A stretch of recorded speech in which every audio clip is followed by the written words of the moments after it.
You're watching Virginia This Morning. And welcome back to our live show. No matter what your age, it seems life has become a juggling act for most everyone these days. Finding the right balance at home, at work, and at school can be challenging at best. Our next guest, Dr. Sanjay Jain, has some tips to pass along to help you enjoy life to the fullest. Good morning, Dr. Jain. Thank you, Cheryl. Thank you very much. You're very welcome. I guess I should say welcome back to Richmond. You apparently went to medical school here. Well, actually, I did my residency at MCV in 2000, so it's been a while ago, but I remember coming back and things have changed. It's grown a lot. And you've grown a lot in that you are now a published author as of last week. Thank you very much. Congratulations. The book is called Optimal Living 360, Smart Decision Making for a Balanced Life. That sounds like a lot to handle, but what was the reason why you decided to write this book now? Well, it started back in the recession when everybody had problems, and being a doctor, I had problems too, and I lost pretty badly in the recession, and that kind of affected my personal life. My stress levels went up, my physical health was going down, so it's kind of a downward spiral. So I had to get myself out of it. And so what I ended up doing is taking a lot of notes and a lot of research. And from that, I was able to get a lot of information that I was able to improve my own life. And I wanted to share this information, and that's what this book is all about. Taking a negative, basically, and turning it into a positive, and taking your learning experience and passing it along. Yeah, absolutely. And that's what this whole book is. Because I needed a resource to find out where can I get all this information, because there's so many books out there with health advice, stress, for stress advice and personal finance advice. I wanted an all-in-one resource. So this is what this is. It's an all-in-one guide in personal finance, how to improve your health, how to improve your stress, how to get rid of that stress, and if there's any depression or anything like that, I put all in there. One of the basic things that I saw that you talk about is something called return on investment. Yes. And each point has a return on investment. So how do we find our starting point and learn how to go forward from there? Well, the challenge is finding the starting point. And so the thing is, there's so many places you can start. Pick one thing. Pick one thing, kind of look yourself in the mirror. Do I need to lose weight?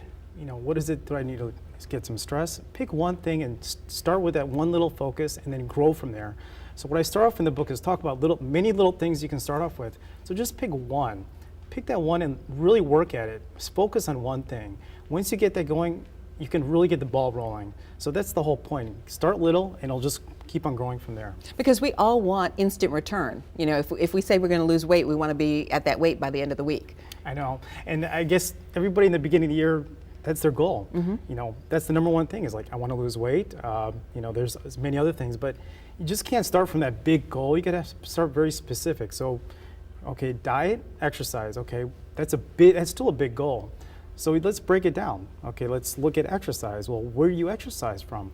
Okay, well, you can either run, you can lift weights. There's a lot of different things you can start with. So start small, pick one exercise, do it right, get some help, get a trainer, and do the technique right. So really, small baby steps will get you big results. And you talk about optimal living as well, and one of the things is smart decision making and courage to follow through on the decisions that you make. See, that's the biggest thing, is you can have the best plan, but if you don't execute that plan, it doesn't matter. Just like a football coach would have a game plan for your football team, you can't execute that plan, you're going to lose. So you got to have the game plan and set. But that's the first step. But the second step is to execute it. So you got to actually go out there and do it. So that's what this whole book is trying to emphasize, the fact that you got to go out there and do it. And then one of the other things you talk about is getting enough sleep. If you don't get enough sleep, everything else seems to go like by the wayside. I'm sure everybody can relate to this. Going to work, not having enough sleep, not being able to concentrate, it really affects your performance. And that kind of snowballs to your personal life. Well, if your boss is upset at you or something not going right, you take out your crankiness at home, your family feels the effects. So that one night or 2 nights of sleepless nights can affect many different things. So absolutely, sleep is very important. And another point you talk about is relationships and communication. If you can't communicate, whether it be with a spouse, a child, a coworker, life can be pretty miserable, can't it? That's one thing people tend to overlook, is that relationships are so important. We've gotten into the texting mode, the Facebook, the social media, and so we have this little computer that's in front of us many times, but there's nothing that you can substitute face to face. I'm sitting here with you. That's the beauty of being face to face with somebody is so important. So what I talk about the book is, yeah, enjoy your social media, but don't forget that classic interpersonal relationship, looking at someone in the eye, just seeing their body language. That's so important, and we tend to forget that in today's society, that's very important.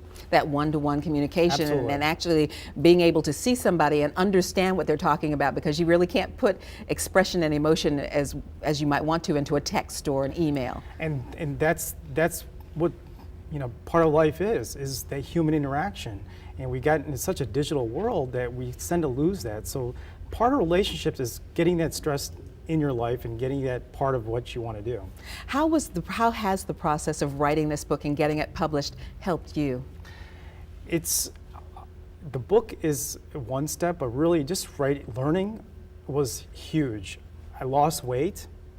I was able to improve my relationships. I was able to pick myself up financially.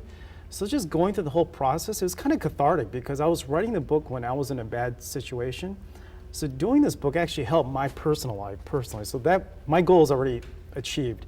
Now I want to share this goal with other people. I want to share this knowledge. It's a lot of information. And if I can help myself, let me help my family, my kids. When they grow up, they're going to read it. But then let me help other people too, and that's what this is all about. Proof that you can turn your life around. Absolutely. Optimal Living 360. Dr. Sanjay Jain, thank you so much for joining us today. You're very welcome. And if you'd like to get more information on Dr. Sanjay Jain's philosophies and tips, you'll find a link on our website at WTVR.com/VTM.